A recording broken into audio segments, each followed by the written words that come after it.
Most Protestant and the Catholic Church, all these denominations use a common lectionary, and those are the scheme or the schedule of readings that we read throughout the year, and these are set up on a 3-year cycle, years A, B, and C. In all 3 of these cycles, the Sunday that we're coming up to, the 4th Sunday in the Easter season, is always Good Shepherd Sunday. And of course, that idea of Jesus as the Good Shepherd tending the sheep and the beloved Psalm 23, these are some of the most beloved of the images in the Bible. And so it's easy to see why we want to have a Good Shepherd Sunday every year. So every 4th Sunday of Easter, whether we're in year A, B, or as we are in this year, year C, we always have Psalm 23 as the appointed psalm and readings from the gospel where Jesus is presenting himself as this tender shepherd that is caring for the flock.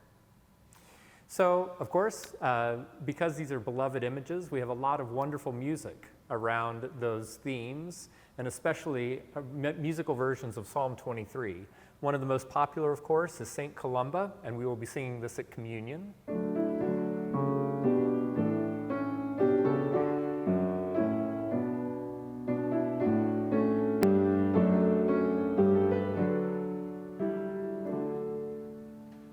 The choir will be singing a very much beloved setting of Psalm 23 by the contemporary English composer John Rutter, as well as a piece, Surrexit Pastor Bonus, Arisen is the Good Shepherd, by actually a contemporary of mine, someone I was in school with, Michael Petranzik, who is now a church musician at a Presbyterian church in Indianapolis.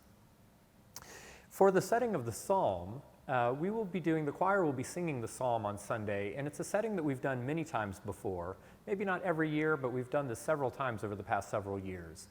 It is a traditional Anglican chant setting of the psalm, and it's a beautiful, exquisite musical chant, but the words are a slightly different translation or interpretation of Psalm 23 by the contemporary performer Bobby McFerrin. So Bobby McFerrin both wrote the tune, the Anglican chant that it's sung to, as well as the version of Psalm 23, the text. And the story of that is he had been at a creative workshop where there were people from different disciplines, musicians and poets and painters and sculptors, all working together and talking about interdisciplinary approaches to art and having artists explore different expressions other than what their normal medium is. And as it just so happened, in Bobby McFerrin's biographical side of his life, he had just lost his mother. His mother had passed away recently. And Bobby McFerrin grew up in the Episcopal Church, but more importantly, in a family where church was very important. He grew up singing in a treble choir, and his first introduction to music was through the church. And his mother really fostered that faith in him. So in thinking about the loss of his mother in this creative workshop, he came to that idea of her shepherding him and guiding him through his life, and what an image of Christ's example that was. And so these very familiar words, he kind of refocused through a lens of thinking of his mother being someone who had followed Christ's example as the Good Shepherd. So it's, the Lord is my shepherd, I have all I need. She makes me lie down in green meadows, beside the still waters, she will lead.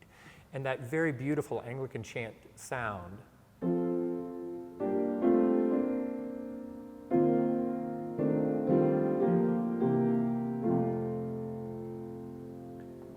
So it is a little bit of a twist on very familiar images and very familiar language, and it can make us a little bit uncomfortable, and I think that's part of the point. It's getting us to be a little bit outside of our comfort zone.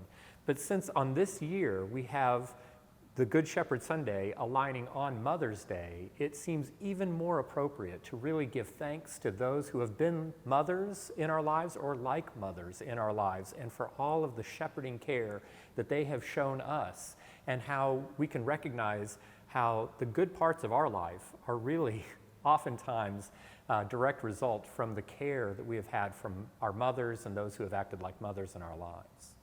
So we hope that as you take some time and reflect on this Mother's Day weekend, that you will join us here in worship on the Good Shepherd Sunday here at St. John's Cathedral.